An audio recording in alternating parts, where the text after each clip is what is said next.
जी नाज़रीन, welcome back. Break पे जाने से पहले गुफ्तगू का सिलसिला जारी था। परवेज मुशर्रफ को अदालत में तलब करने के हवाले से बात हो रही थी। भुट्टो साहब के जो अदालत ने उनको सजाए मौत दी थी, उस हवाले से भी गुफ्तगू का सिलसिला जारी था।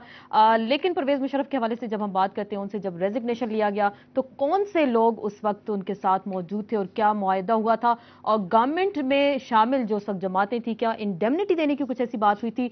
आज हमने रहमान मलिक साहब से बात की और उनकी गुफ्तगू का कुछ हिस्सा हम आपको दिखाते हैं कि वो इस सिलसिले में क्या कहते हैं। ऐसी बात नहीं थी, लेकिन जो उस वक्त एक माहौल बना हुआ था कि एक इंडेमनिटी की बात हुई थी, जिसमें मैं अभी कंट्रोवर्शियल इशू में नहीं जाना चाहूँगा। कुछ दूसरी पार्टियों की भी अंडरस्टैंडिंग थी कि अगर ये रिज़ाइन कर दें तो इनको इंडेमनिटी दी जा सकती है।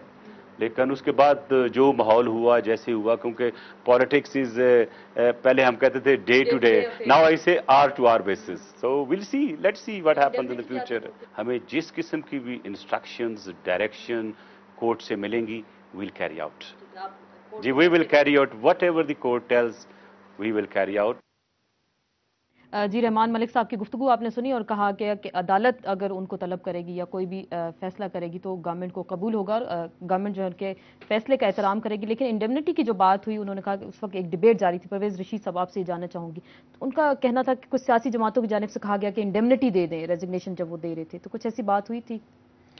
चूंकि मैं तो इस तरह की किसी मीटिंग में कभी शरीक नहीं रहा, लेकिन मुझे मेरी पार्टी के रहनुमाओं ने यह बात ज़रूर बताई कि जब मुशर्रफ साहब से रिज़ाइन लेने के बारे में गुफ्तगू हो रही थी या उनके खिलाफ असेंबली में मूव करने के बारे में गुफ्तगू हो रही थी, तो कुछ जमातों के रहनुमाओं की जानिब से ये कहा गया कि हमें मुशर्रफ को इंडेमनिटी देनी चाहिए।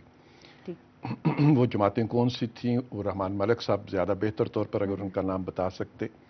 चूँकि मैं वहाँ मौजूद नहीं था, इसलिए मेरी ज़ुबान से तो मुनासिब नहीं है, लेकिन ये बात हुई थी और हमारी जमात ने और हमारे कायद नवाज शरीफ साहब ने इसकी बहुत भरपूर तरीके से मुखालफत की थी, और बल्कि उन्हीं की कोशिश थी जिसकी वजह से इंडेमनिटी की बात रोकनी पड़ी थी। लेकिन कुछ ऐसी इतलात थी कि ऐसा कुछ मुआहदा हुआ था, वो रिटर्न में नहीं था, यकीन दहानी कराई गई थी कि परवेज मुशर्रफ को छेड़ा नहीं जाएगा, ना पीपल्स पार्टी की गवर्नमेंट छेड़ेगी, ना PMLN छेड़ेगी, और गारंटर इसमें मौजूद थे अमेरिका, ब्रिटेन और सऊदी अरब। अगर आज भी इंडेमनिटी की बात होती है, सऊदी अरब अगर इंडेमनिटी देना चाहे तो देन क्या होगा?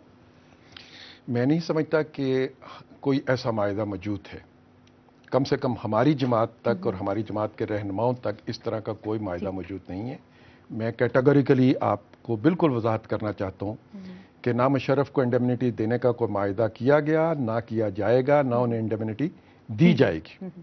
तो हम लश्कर ईसानी साहब से पूछते हैं, आप पीपल्स पार्टी का हिस्सा भी हैं, इंडेमनिटी देने की बात होती है तो आपकी गवर्नमेंट उनको कुछ इंडेमनिटी देगी या उनको छेड़ेगी नहीं? क्योंकि NRO भी, उसको भी किसी वक्त चैलेंज किया जा सकता है। आपके देखिए, एक बात है कि इस किस्म का कोई मेरे इल्म में एग्रीमेंट नहीं हुआ, लेकिन उस वक्त हालात इस किस्म के थे, क्लैश से, टकराव से बचने के लिए शायद कोई ऐसा उसको कोई सहूलत दी गई हो, लेकिन कोई इन रिटर्न एग्रीमेंट मेरे इल्म में नहीं है। अब अगर अदालत फैसला करता है, बरतानिया के साथ हमारा ट्रीटी है, तो हमारा गवर्नमेंट यकीनन अदालत के फैसले का एहतराम करते हुए वहाँ जाएगा। अगर बरतानिया छोड़ के किसी और मुल्क में चला जाए जिसके साथ हमारा ट्रीटी ना हो, उसके पाबंद हम नहीं है। लेकिन अब हालात किस रुख, ऊंट किस रुख बैठता है, उसमें थोड़ा सा इंतजार करें, अदालत क्या फैसला करता है, उसके बाद हम कोई बात कर सकते हैं। लेकिन साथ साथ एक बात है कि NRO को इतना बड़ा खौफनाक चीज बनाया गया। अब जमाल साहब भी बैठे हैं, उन्होंने NRO को बात की। NRO है क्या, पहले तो ये तो लोगों को पता चले। और पाकिस्तान पीपल्स पार्टी के क़यादत पे, जरदारी साहब पे, मोहतरमा बेनज़ीर भुट्टो पे जितने केसेस चले हैं, उनके अक्सरियत केसेस से वो बरी हो गए, और बकाया जितने केसेस थोड़े बहुत रह गए थे, हमने हर केस को फाइट किया है। किसी एक केस से हम दूर नहीं हटे, और अक्सर केसेस झूठे थे, उनमें कोई भी सदाकत नहीं था। तो NRO कम अज कम पाकिस्तान पीपल्स पार्टी पे लागू नहीं होता। जमाल लगारी साहब, आप सारी गुफ्तगू सुन भी रहे हैं। फवाद चौधरी साहब का ये कहना है कि जिन जिन लोगों ने किसी डिक्टेटर का साथ दिया, फिर उन पे भी आर्टिकल 6 अप्लाई होना चाहिए, उनको फांसी की सजा देनी चाहिए। मामला बहुत आगे की जानिब चला जाएगा, लेकिन अभी बात हो रही है परवेज मुशर्रफ के हवाले से और जो इकदामात किए। आपकी जमात ने तो अपने आप को एक साइड पे कर दिया, नेक्स्ट क्या होगा? کل کو ان کو انوالو کیا جاتا ہے لال مسجد کے یا بگٹی کی جو کلنگ ہے، اس حوالے سے کیا ہوگا؟ آپ کی جماعت کو فریق بنایا جائے گا؟ سنیں بہن، اس کے اندر ایک بات بہت کلیئر ہے. پہلے آپ نے جو بحث ان دونوں بھائیوں کے ساتھ جو ہو رہی تھی، انہوں نے جو اپنے اپنے مدعا بیان کی، اس میں معاہدوں کی بات ہوئی. مجھے تو اس معاہدے کا البتہ ضرور علم ہے جس کا مکۃ المکرمہ جیسی مقدس جگہ کے اندر بیٹھ کے کئی دفعہ میاں نواز شریف صاحب نے کہا کہ میری کسی قسم کی کوئی ڈیل نہیں ہوئی، کوئی معاہدہ نہیں ہے.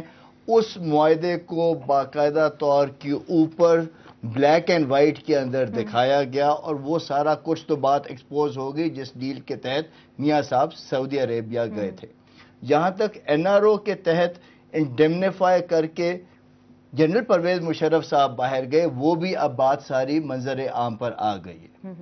اگر موجودہ حکومت وقت میں خاص طور پہ پاکستان پیپلز پارٹی کا نام لوں گا، اگر پاکستان پیپلز پارٹی اس معاملے کے اندر بالکل کلین ہے تو وہ خود کیوں عدالت عالیہ کی طرف نمبر 1 رجوع نہیں کر رہے، نمبر 2 وہ کیوں عدالت کے اوپر یہ بات ڈال رہے ہیں.